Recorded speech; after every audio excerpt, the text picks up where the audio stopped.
soy el doctor Miguel. Junto con el doctor Daniel vamos a llevar la cátedra de urología que pertenece a cirugía 3. En esta oportunidad vamos a hablar de infecciones inespecíficas. Para comenzar tenemos un caso clínico, paciente mujer de 30 años, de procedencia de Arequipa, sin ningún antecedente de importancia. En cuanto a la historia clínica, relata una enfermedad, refiere a un tiempo de enfermedad de 6 meses, con hematuria macroscópica, intermitente, con dolor en la fosa lumbar derecha y disminución del flujo urinario. Hasta ahí con ese relato de la enfermedad, ¿alguna idea de diagnóstico? Hematuria y dolor lumbar.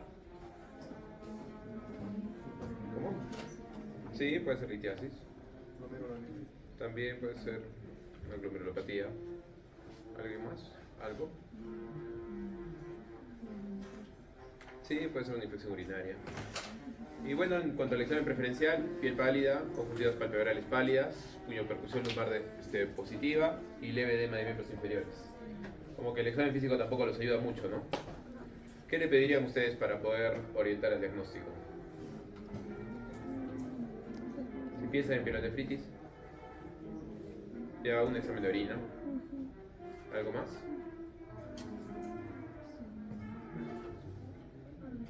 Quizás algún examen imagenológico. Podría ser. Para sospechar sobre todo lo de los cálculos, ¿no? Bueno, se le pidió a la paciente, un examen laboratorial, por lo que estaba pálida y refería que estaba con la disminución del flujo urinario y con edema de miembros inferiores. Se le dio la hemoglobina baja, la creatinina alterada y se le pidió un examen de orina. En el examen de orina salió piocitos, salió un pH urinario ácido y un cultivo negativo. ¿Alguien conoce esa triada? ¿A qué es característico académicamente? Una TB genitourinaria, ¿no?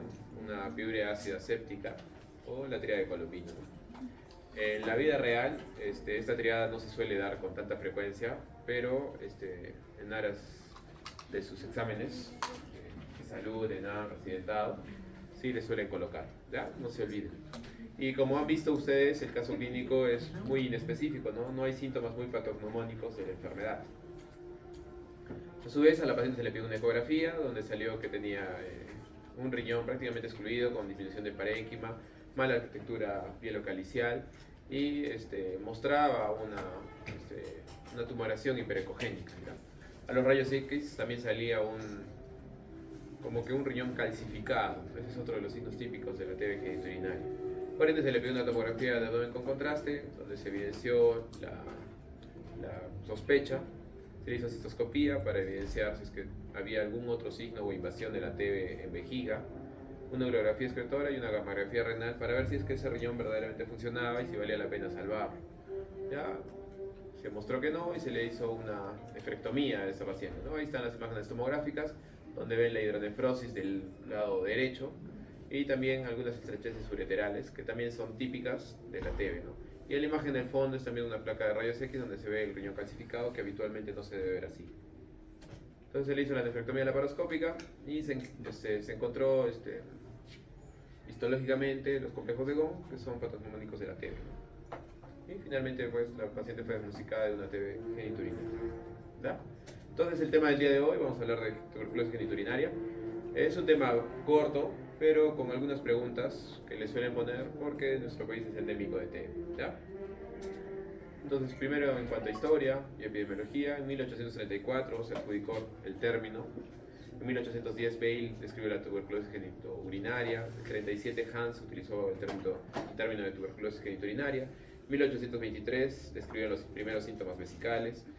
Reyer en el 39 la tuberculosis miliar y bueno, en el 82 Robert Koch, que fue el que aisló el bacilo y lo identificó como Mycobacterium tuberculosis, ¿ya? Esto solo como historia, no es necesario que lo memoricen, ¿no? Obviamente.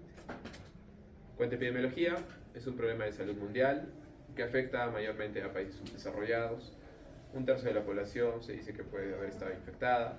10 millones de casos nuevos de TB en el 2015, a predominio más en el varón. Es una relación de 2 a 1, ¿ya? Ligeramente más frecuente en varones.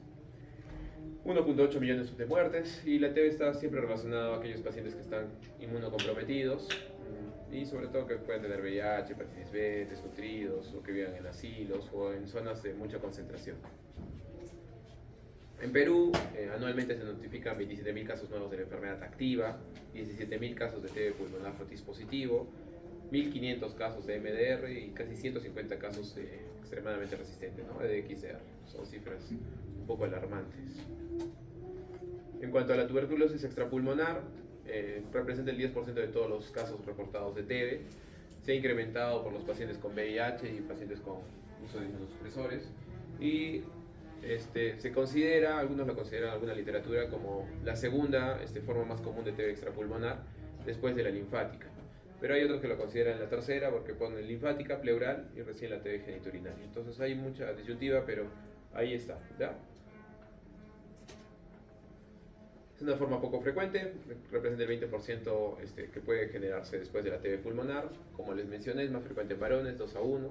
La edad de presentación es un poquito más que en las mujeres, de 40 a 50, en cambio en las mujeres de 20 a 45. Y es poco frecuente en niños por su inmunocompetencia, ¿verdad? Bueno, en microbiología, esto ya ustedes lo han visto, el bacilo que es ahí, el Mycobacterium tuberculosis. Es un bacilo pequeño de pared gruesa, aerobio estricto, de crecimiento lento, que se replica entre 15 a 20 horas, inmóvil, no tiene cápsula, no tiene flagelo y está separada por una membrana translúcida, ¿ya? Son características típicas del Mycobacterium. En cuanto a la fisiopatología, primero tiene que haber una alteración en el sistema inmune. Después de ello se van a inhalar los aerosoles por vía inhalatoria, van a llegar hacia los macrófagos alveolares del pulmón y es ahí donde se van a alojar y van a formar los focos de Gauss. Dependiendo de la inmunidad de la persona, solo el 5% va a ser la enfermedad primaria, ¿no? La TB pulmonar como tal, y casi el 95% va a pasar a una forma latente. De esa forma latente puede reactivarse de ahí unos 2 años, un 5% que puede hacer ahí la TBC extrapulmonar, y un 5% después de esos 2 años también puede volver a reactivarse.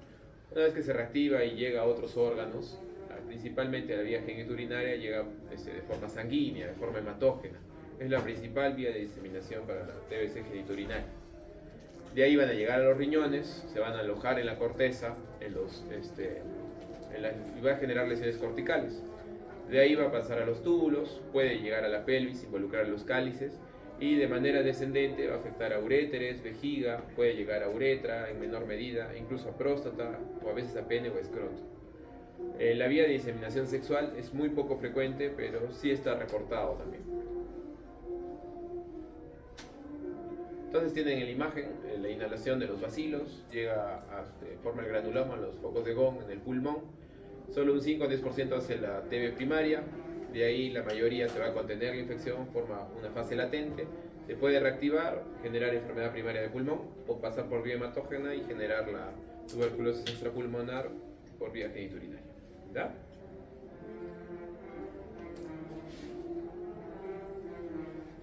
Esto también lo suelen preguntar, he visto un par de preguntas. ¿Cuál es la forma más frecuente de TB genital? Epidídimo. Pero si les preguntan de geniturinaria, o sea, de todos los aparatos, marcarían riñón, ¿ya? Riñón es un 80% junto con uréter, vejiga un 4%, epidídimo un 15% y próstata un 1%, ¿ya? Tengan mucho cuidado cuando vayan a hacer la pregunta. En cuanto a la clínica, como han visto en el caso clínico, la mayoría son asintomáticos.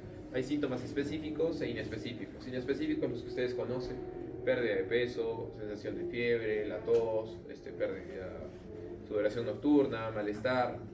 Y síntomas específicos geniturinarios que son como los síntomas del tracto urinario bajo, ¿no? Polaquiuria, disuria, hematuria, urgencia, hemospermia.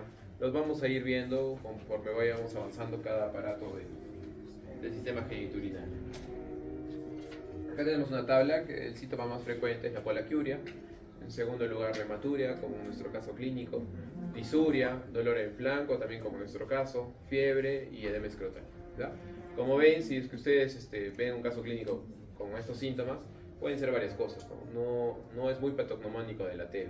Por eso es que requieren de algún otro dato que les vayan a dar para que ustedes puedan marcar TBC geniturinaria.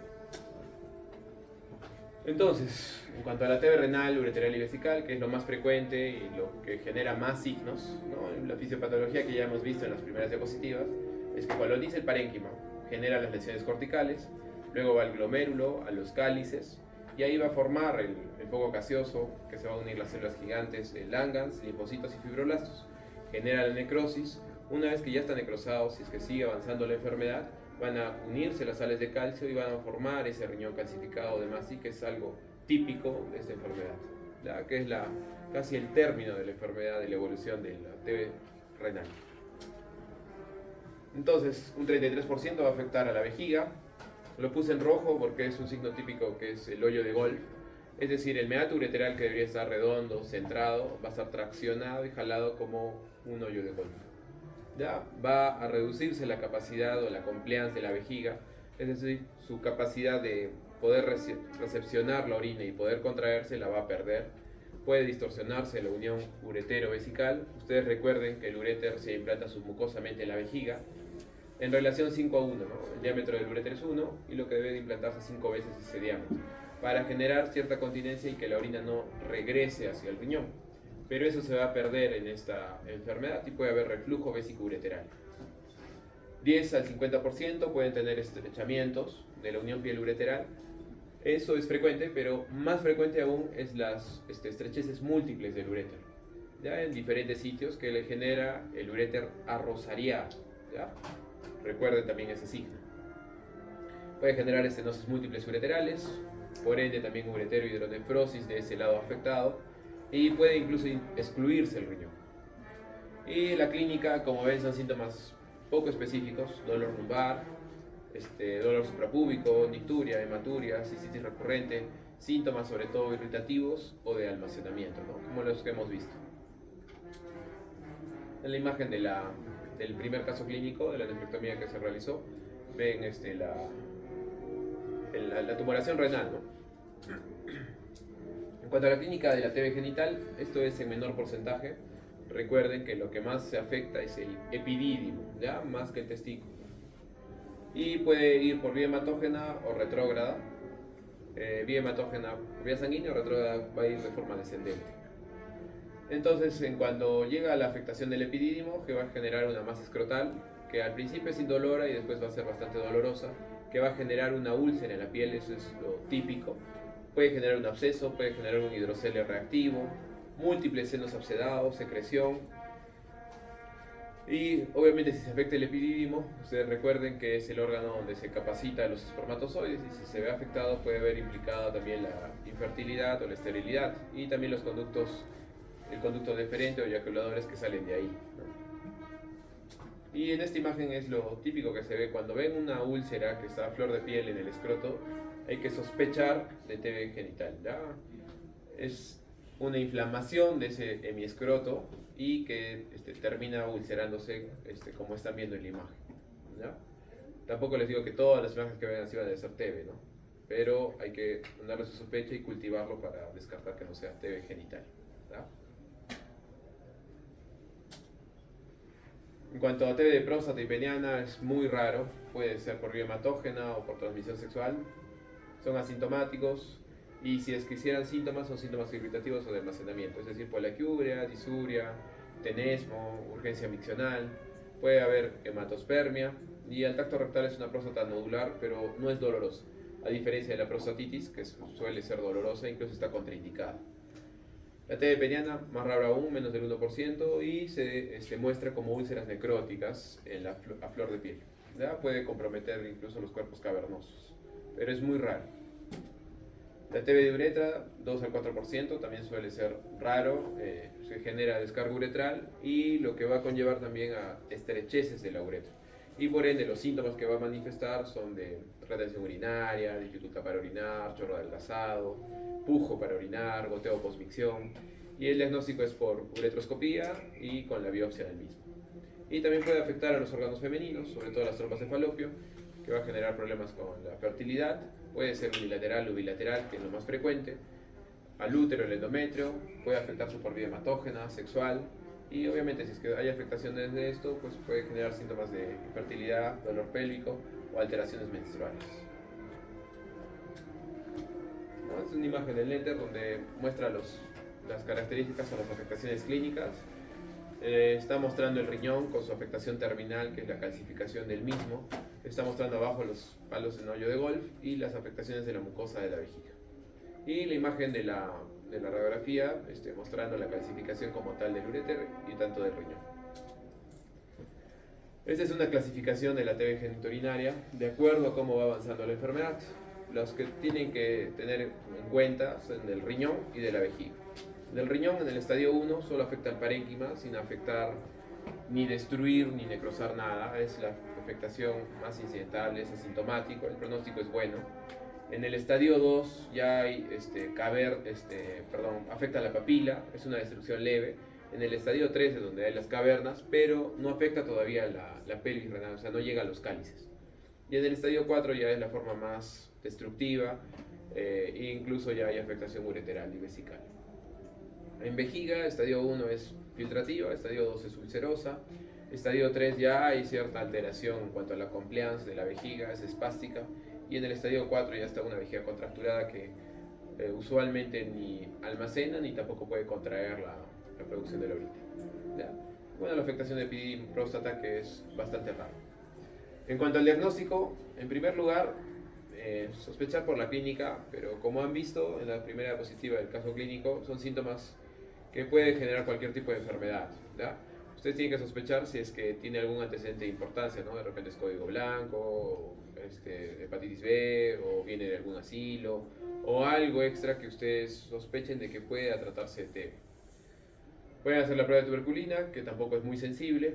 Examen de orina, recuerden siempre la piurea ácida séptica, la triada de Colombino, que académicamente, si les preguntan, la vida real no se suele ver en todos los casos. Cultivo también suele ayudar, y el PCR. Y la parte radiográfica, que sí es útil, de pulmón, también pueden pedir un abdomino de pie para ver la calcificación del riñón. Y hay ciertos signos que se ven en la urografía intravenosa, ¿no? Se le coloca sustancia de contraste al paciente por la vena y se le toman placas de rayos X y se van a ver esos dos signos, ¿no? El signo de la espina de Rosal, que es una distorsión del cáliz, y el signo de la flor marchita, que es prácticamente una amputación del cáliz por la afectación de la TB genitourinaria. Además del riñón mástic y también el uréter rosariano. ¿Ya? Recuerden esos 4 o 5 signos que les he mencionado. Bueno, acá están viendo la afectación del riñón, se ve el riñón completamente calcificado, esta es una etapa casi terminal, el riñón mástic, y están viendo el uréter que está rosariado, que hay estrecheces múltiples. La ecografía es el examen inicial, poco específico, pero les va a mostrar si es que hubiese hidronefrosis, si es que hubiese alguna dilatación ureteral, si es que hubiese alguna sospecha de masa en el riñón, o en la parte genital también, ¿no? Afectación del epidídimo, si es que hubiese líquido purulento o alguna masa sospechosa hiperecogénica, que les va a ayudar con el diagnóstico. En cuanto a la tomografía, es un poco más sensible, recuerden que tiene que ser con contraste, que va a mostrar la necrosis, la afectación tanto del riñón como del uréter, e incluso puede mostrar también la afectación vesical.